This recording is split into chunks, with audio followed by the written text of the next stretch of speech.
that's sort of how they make their living.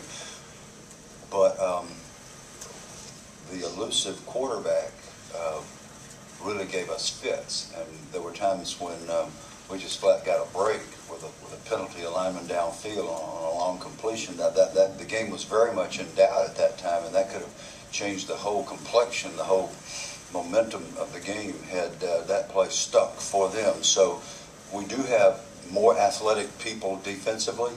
Our linebackers run a lot faster than they did a year ago. Our secondary people do, and our front people.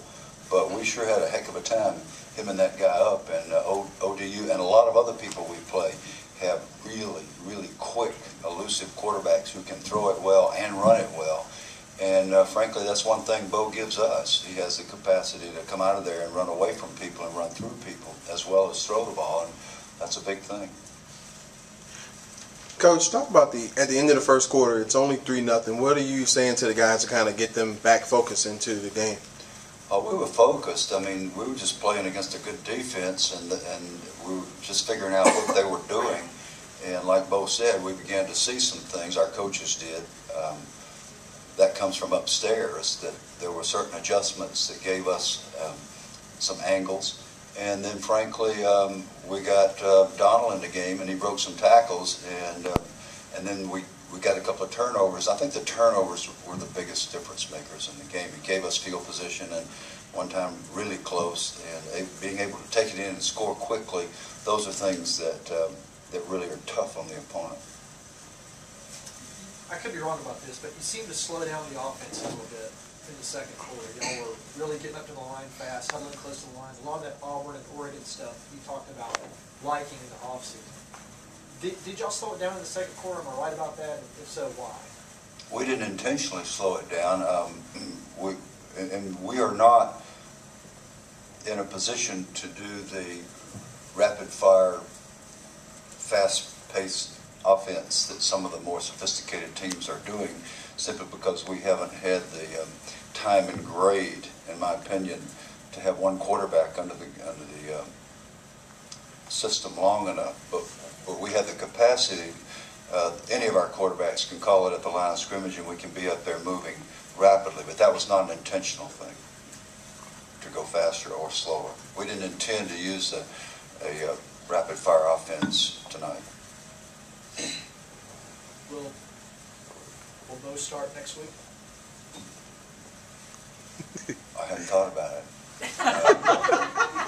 Let's see. 0 turnovers. 5 red zone score. Yeah, he'll start.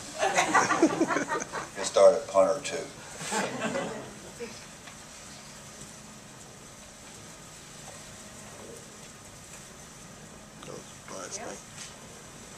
Coach, I know that in final score was definitely 41-7, but just what does it say for a team like Clark Atlanta, Division II team, to be able to come in this environment and at least be able to compete, at least for the first half?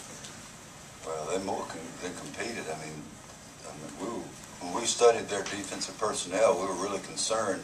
They physically, on the hoof, look a lot like the other people we're going to play. Now, they don't look like the Florida Gators, but they look a lot like ODU and William & Mary and the other great programs, Delaware.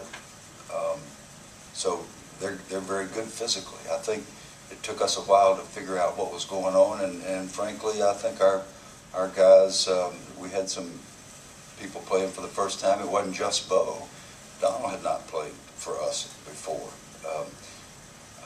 Ulrich John, our left tackle, had never been a starting player. He played virtually the whole game, except when we put the 2s in. So there was a lot of stuff to sort of get adjusted and get used to the speed of the game. You cannot duplicate the speed of the game in training camp. It's impossible. You can try, but the way we tried to practice all spring and all summer in the heat was to have 2 huddles. Boom, boom, one play after another to get our defense ready for the rapid-fire stuff that we know we're going to see. But you can't get accustomed to the way the opponent's going to play until you get in the game, and it just takes a while. It just shakes you up.